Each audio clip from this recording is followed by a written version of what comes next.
South Dumdum municipality Bagri লিগের দ্বিতীয় খেলা খেলতে নামছে গ্রুপ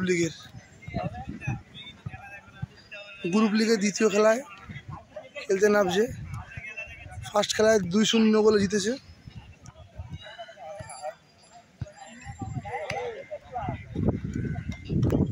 সবই কলকাতা ময়দানের চিনামুখ সব প্লেয়ারাই।